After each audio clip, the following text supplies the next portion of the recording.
Well, hello there, new moms, and congratulations on your new bundle of joy. And we thought at RX Healthy Habits we'd reach out and offer you a chance to get some tips on how to get yourself back from delivering the baby and your postpartum journey to health.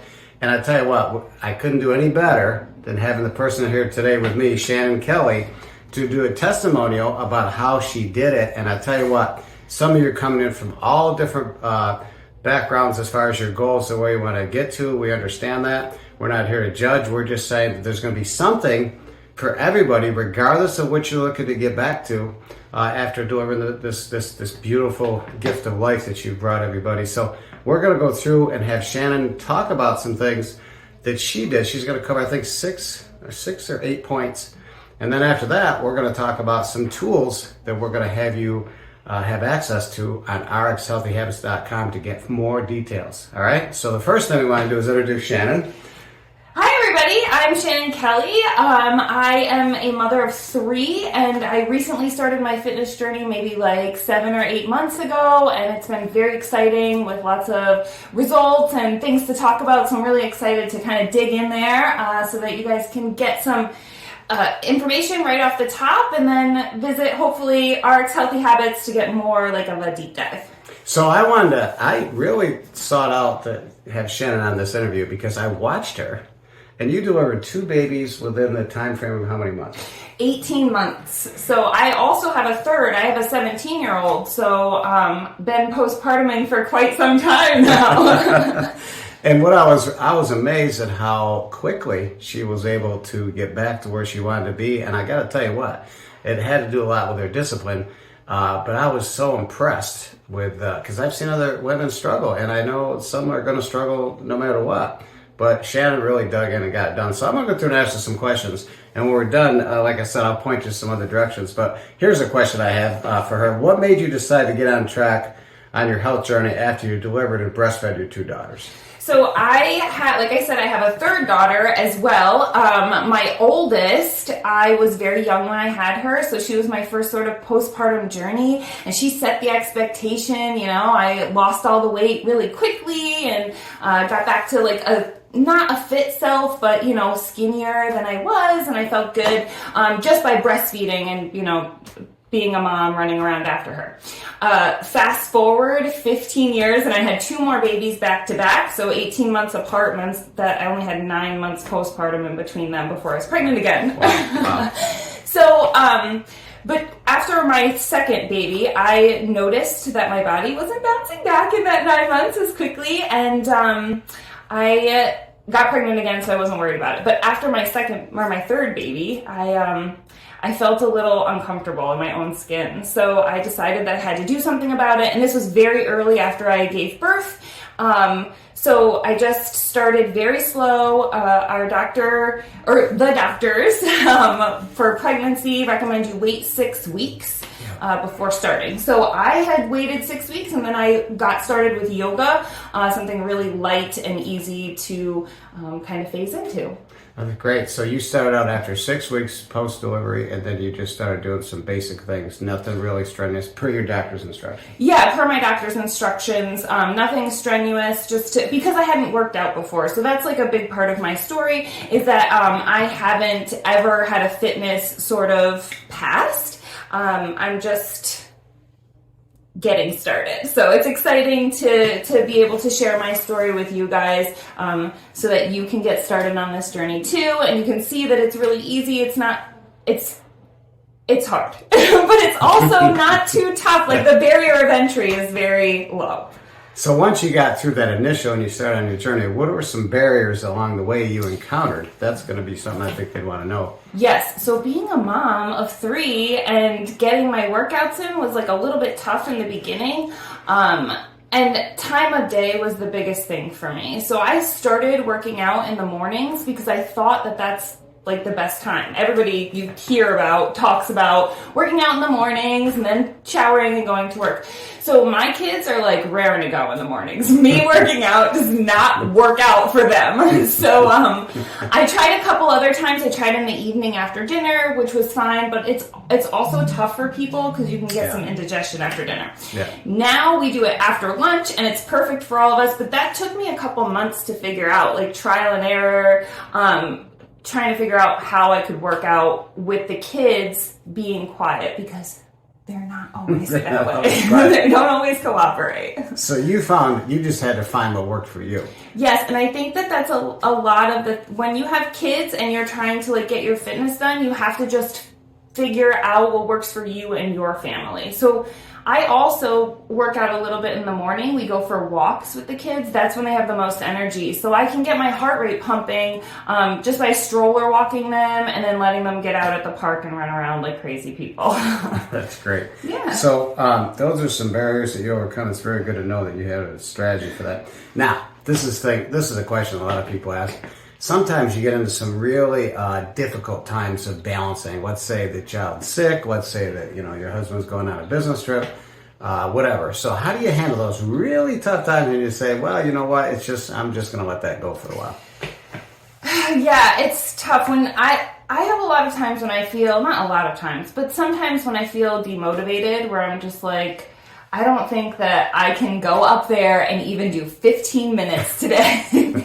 But I always just try to do at least 10. I for 5 days a week, I want to make sure that I get my heart rate going. So even if I have to just do a 10-minute workout or just a couple squats or just some snack exercises throughout the day, I'll definitely use those tactics just to get through it.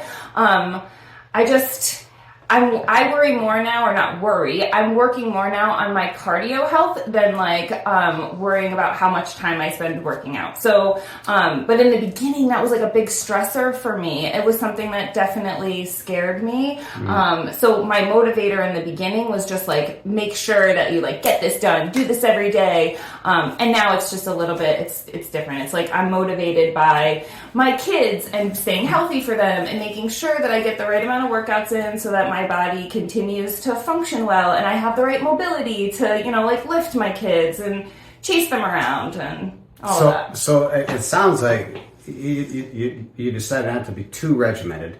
And I guess that's a big takeaway that she's sharing is the fact that, sometimes you're going to have to just, back off a little bit and then catch up. I've seen her do that. I've seen times when she had to really back off, but then I saw her double down the next day or two to catch up from where she wanted to be. And I think anybody who's serious about fitness, you have to do that time and time again, especially when you travel. So that's great. Go ahead. And I think it's important when you have kids, right? Like this is your children being young. It's a season of your life. And at first I was so worried about my body and I had moved to like a place that, maybe I would be like showing my body more often than where I was before.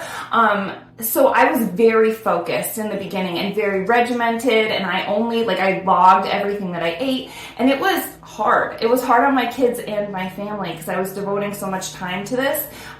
So now I just see it as like a season of life. My kids are the important thing, right? So I just try to get my workouts in and make sure it happens for me, but try to be a little bit more lax about it. And honestly, I just learned that over time.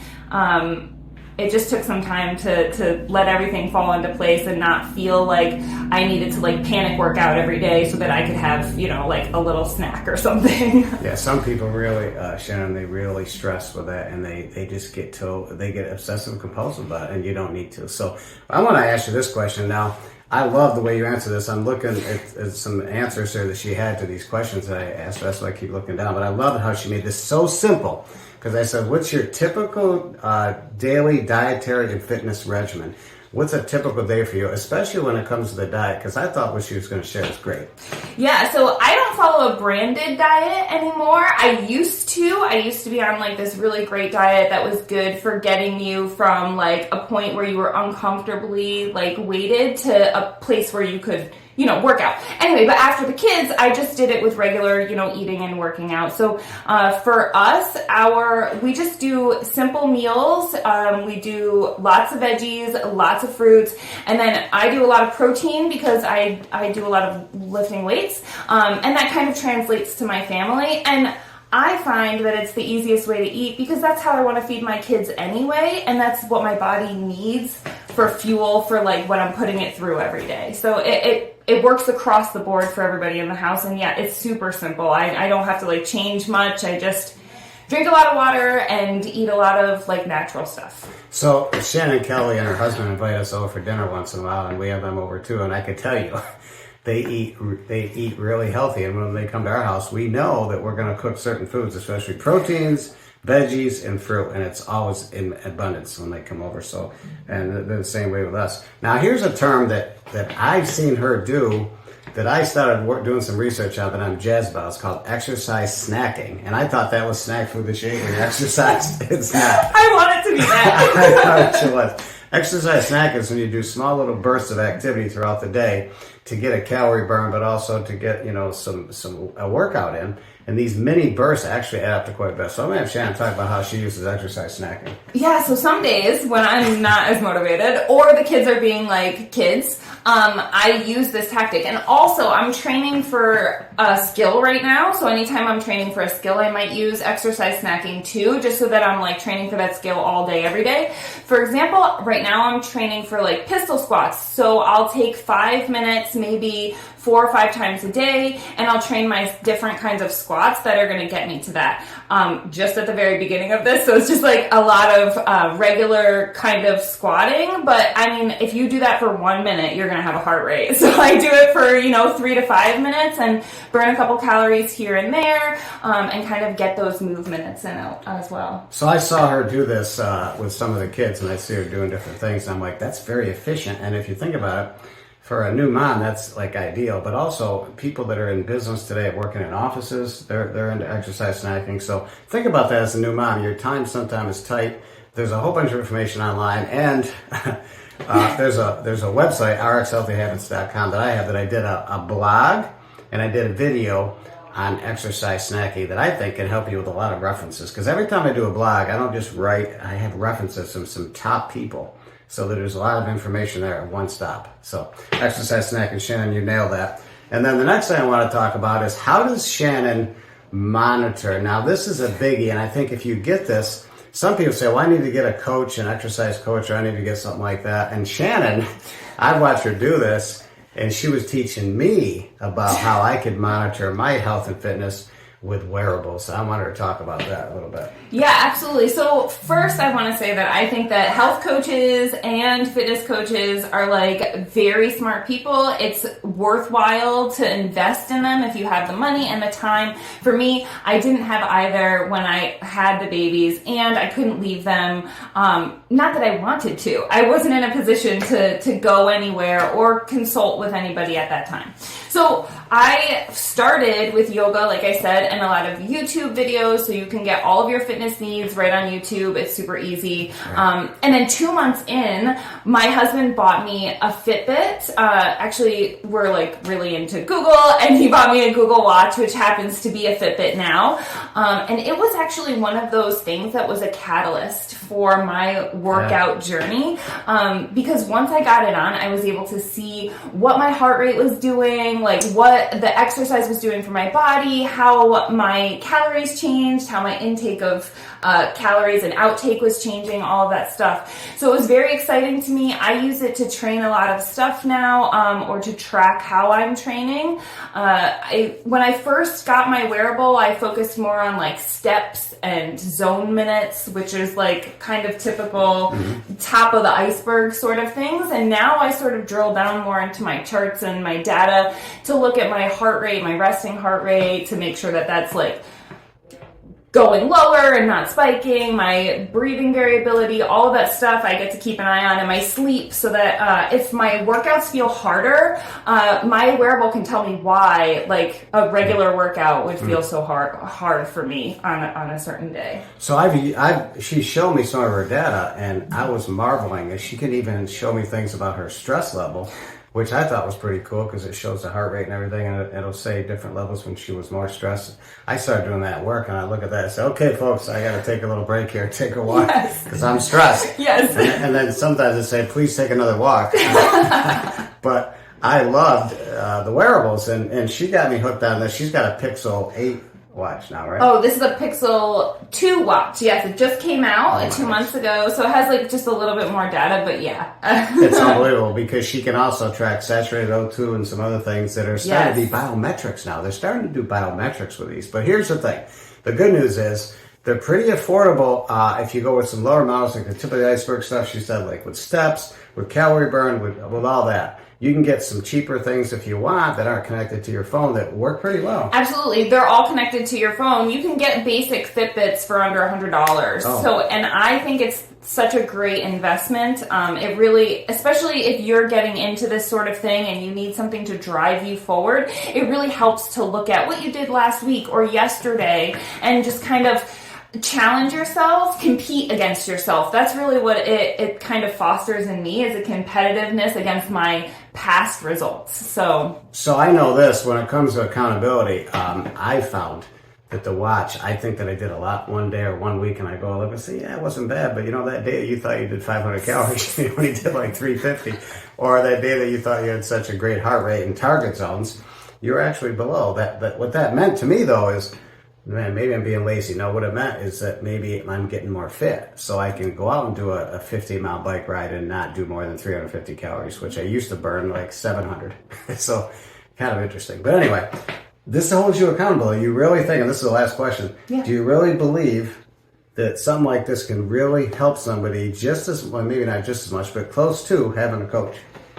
I think so. I think if you're using the technology the right way, in that like you're taking data out of it and researching that data and making sure that you understand it, you're never going to have that third party, that person who like went to school for it, has a certificate, and can give you sort of answers to questions that might be more ambiguous. You won't have that. So that's where that person comes in. But I think just for your day-to-day information and driving you forward and sort of motivating you, I think that they're such a great thing to have. I think that it would be my first fitness accessory on like my top 5 list would be a wearable. To track. Of all the equipment you could get, this is the one you want to invest in. Yes. Now, there is a blog and a video. Guess where?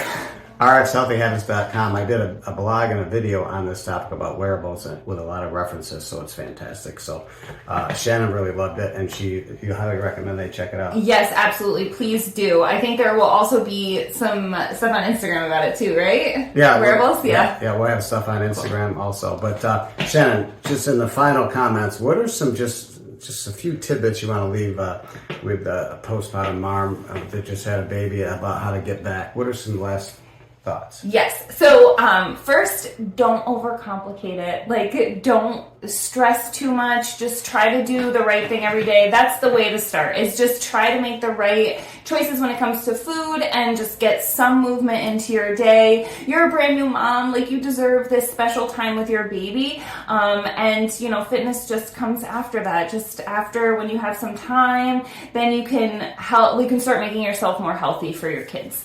That's the first one. And then I think after that also is, I think working out, one of the things that I wanted to just kind of convey to other mothers is that working out around your kids isn't a bad thing. Like, I don't work out when my kids are napping for 2 reasons. First is care. I need time to myself when my kids are napping, but also because I want my kids to see me do this. Sometimes my daughter will say, like, what are you doing, mommy? I'm getting stronger. I'm working out. I'm getting healthier. Those are the things I want her to hear and know as she grows up. Like, she can do this herself. She's empowered, right? Absolutely. So that's genius. Do it for you. Do it for your kids. Don't stress. Give yourself grace. That's a great ending. And I think the only thing that I'd like to add is, again, Shannon kept saying to me when I wanted to do videos on this topic, she goes, you have to be careful because some people might feel like they're being shamed. Absolutely not. Your goals are your goals. Her goals are her goals. You got to decide what you want to go after. And the neat thing is some of the tips she just shared with you and in the blog can help you get to where you want to be. So again, congratulations on being a new mom. Nothing more we're all indebted to our mothers. And Shannon, I don't know if you agree with this, but Mother's Day should not be one day a year. It should be a whole week and probably a whole month. Yeah, Mother's Month. It should be, because the gift that they've given us is just beyond measure. And I lost my mom about 3 or 4 years ago. And I tell you what, I told her during her life how great she was. Send her flowers on my birthday, wrote her letters, just thanking her, because I tell you what, when you get, the older you get, the more you realize just the sacrifices they made every single day. So anyway, here's what I want you to do. If you want to find out more, please go to our website, RxHealthyHabits.com, subscribe, and I would recommend you also might want to get on our email list, which is RxHealth. You can send me an email to RxHealthyHabits@gmail.com. We send an email once a week. It's got in there, this email has once a week, it has a blog and a video, so that all one-stop shop to get content on how to get healthy in all aspects. And the wearables are in there, the exercise snacks are in there, this is in there, this interview right here. So can't say enough about it, because nothing's more important than your health, so you can be there for your new babies. All right? So. If you guys want to reach me or you have any questions for me, please feel free to reach out to Joe at RX Healthy Habits. We'll put a link in the description so that you guys can get right over there. If you have questions, you can send them over to me. I'm happy to help in any way possible. Like, I'm just here for you guys. I want to make this as easy as a transition as possible, and answer any questions that you might have for me. But thank you so much, Joe, for having me on today. I really am super glad to be here and be sharing kind of my little tiny bit of knowledge with everyone. I think for those of you who really listen to this podcast, it's really going to help you tremendously. And you know what? Forward it on to somebody you know just had a baby. If somebody's expecting and they're going to be delivering, maybe it'd be good to arm them with this information ahead of time so they don't feel like despair afterwards. So this would be a really good thing to share with other people. But also, send those emails to Shannon at RxHealthyHabits@gmail.com. It'll be in the description below, but send it to there and I'll get them right over to her. So yeah, and I'm excited to talk to you guys. So thank you, Shannon. And I'm hoping if you guys like this, you'll ask for more interviews with Shannon, more tips from Shannon. Okay? We'll see. Bye guys.